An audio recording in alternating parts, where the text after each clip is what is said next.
Давай по-быстрому, а? Да я не могу, работа срочная. Да ладно, хрен с ней с работы, я прикрою. Зам я или кто? Спустя 1 год. Маринка, да что ты боишься-то? Молодая, красивая. Смотри, как на тебя наши кобели смотрят.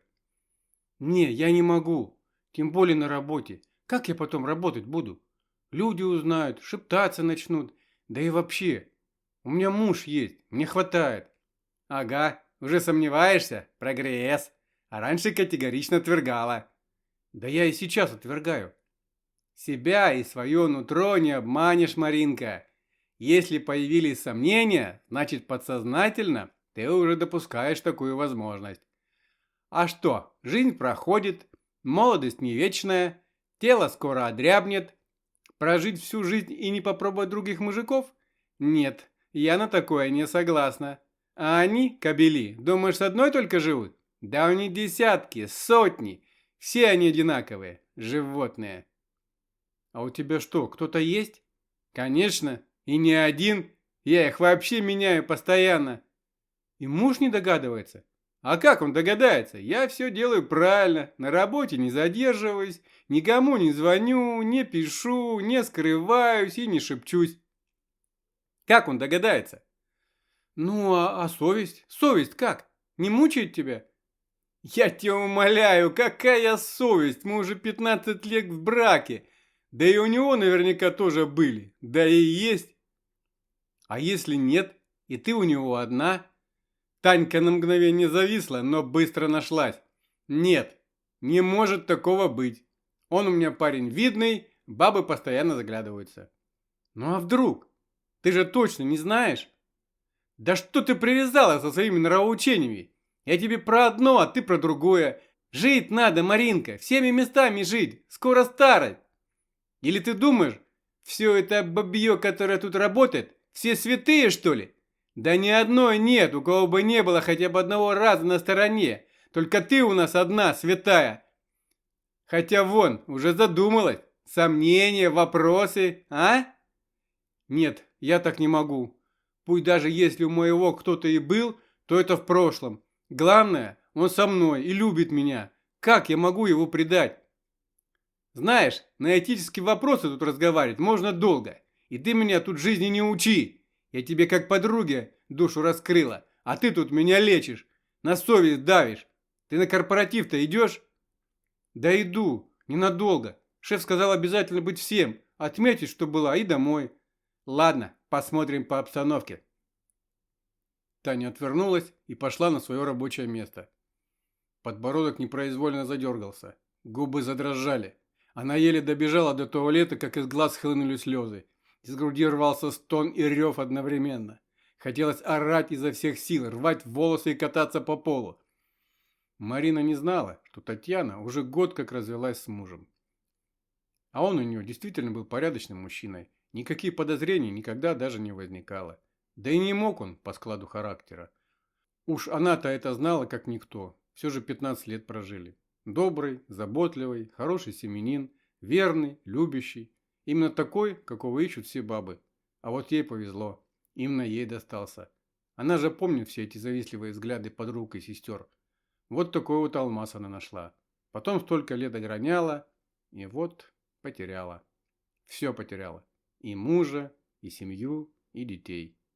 И все из-за одного нелепого случая. Не было у нее никаких сотен мужиков. Врала она Маринке. Все началось с того, что она устроилась на работу в новом месте. Коллектив был большой, хватало и мужчин, и женщин разных возрастов и вкусов. Но ее, конечно, приметили. Стали проявлять знаки внимания. Татьяна женщина была видная, красавица, жгучая брюнетка, волосы черные, прическа каре, фигурка не как у девочки, конечно, но вполне себе стройная. Видя ее прохладное отношение к ухаживанию, многие конкуренты как-то сами собой отпали. Но один остался. Женат. Один из руководителей. Красавец. И главное, тактику подобрал хитрую. Нет, он не был назойлив, наоборот.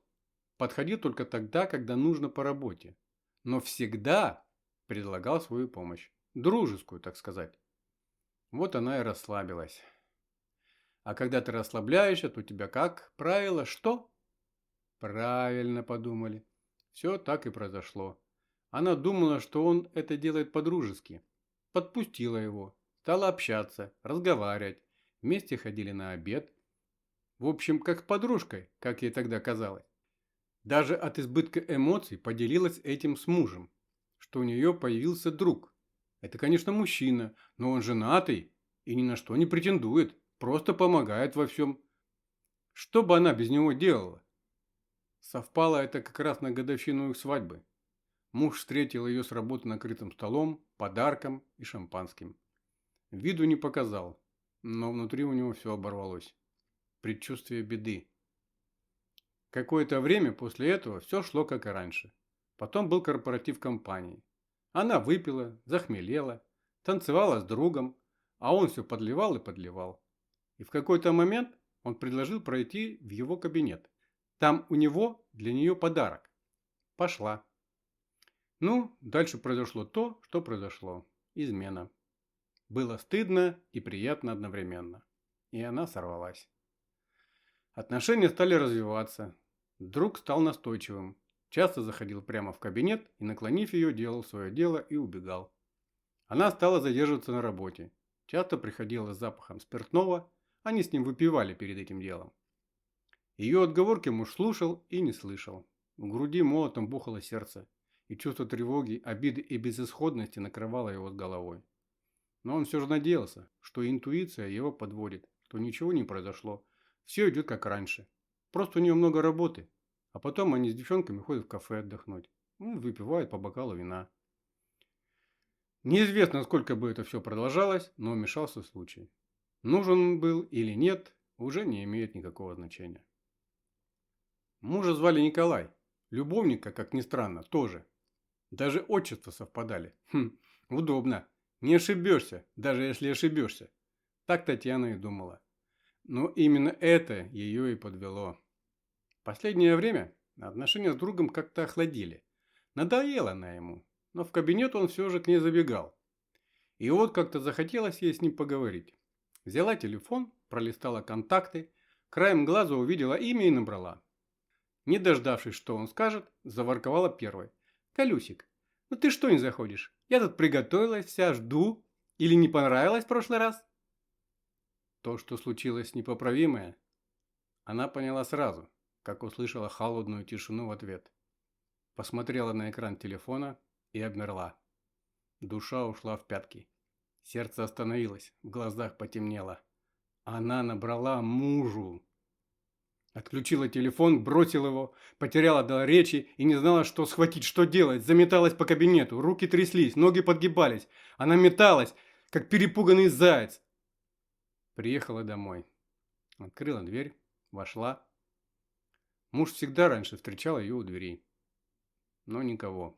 Тишина. Татьяна зашла в комнату, он сидел за столом. Бутылка водки, закуска и плакал.